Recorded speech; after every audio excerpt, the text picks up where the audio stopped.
పితా పుత్ర పరిశుద్ధ నామమున ప్రభువునందు ప్రియులారా, ఈనాడు అపోస్తలుడైన పేతురు గారు మేము దేవునికి విధేయించాలా, మానవులైన మీకు విధేయించాలని మాట్లాడుకున్న సందర్భంలో ఆనాడు అనేక మంది ప్రధానార్చకుల మధ్యలో, ధర్మశాస్త్ర బోధకుల మధ్యలో ధైర్యంగా మాట్లాడడానికి ఇచ్చినది పవిత్రాత్మ దేవుడు.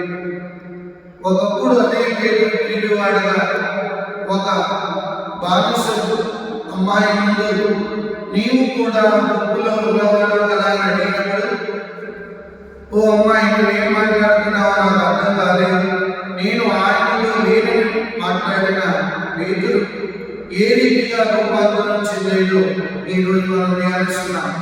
పవిత్రాత్మ దేవుడి ఇచ్చే శక్తి, పవిత్రాత్మ దేవుడి ఇచ్చే అనుగ్రహం ద్వారా ఈనాడు అనేక వందల మధ్యలో, ప్రజల మధ్యలో ఆయన మేము దేవునికి విధేయించాలా, మానవులైన మీకు విధేయించాలని ధైర్యంగా మాట్లాడడం చూస్తుంటే మనం కూడా మన అనుదిన జీవితంలో పవిత్రాత్మను పొందుకున్నప్పుడు మనం కూడా ప్రభు కొరకు ధైర్యంగా నిలబడగలం, ధైర్యంగా మాట్లాడగలం, ధైర్యంగా సాక్ష్యం ఇయ్యగలం.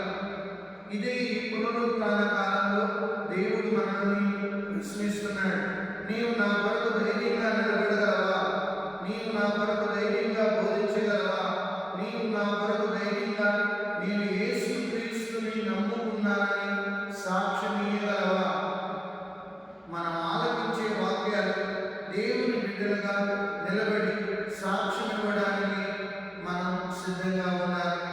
అందుకొరకు ఆయన అంటున్నాడు, ఏ ప్రభువునైతే మీరు మరణాన్ని గురి చేశారు, ఆ ప్రభువుని తండ్రి దేవుడు మరణం నుండి 3వ రోజు లేవనెత్తి తన కుడి ప్రక్కన కూర్చుని పెట్టుకుని ఆ కుమారునికి సమస్తాన్ని అప్పగించి ఉన్నాడు అని ధైర్యంగా స్పష్టంగా పేతురు గారు మాట్లాడగలుగుతున్నారు.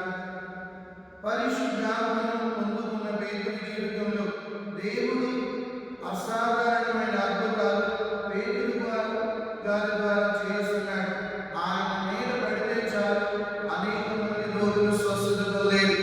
పేతురు చేసిన మొదటి అద్భుతం ఏంటంటే, అపోస్తలుల చర్యలు 3వ అధ్యాయంలో పుట్టుకుంటి వాడితో ఒకే ఒక మాట చెప్పారు, నా దగ్గర వెండి బంగారాలు లేవు, నజరేయుడైన యేసు నామములో నీవు లేచి నిలబడు అన్నప్పుడు ఆ పుట్టి గుంటివాడు ఎగిరి గంతులు వేయడం మొదలుపెట్టాడు. ఇవన్నీ పవిత్రాత్మ దేవుడు పేతురు ద్వారా చేస్తున్న గొప్ప కార్యాలుగా మనం ధ్యానిస్తున్నాం.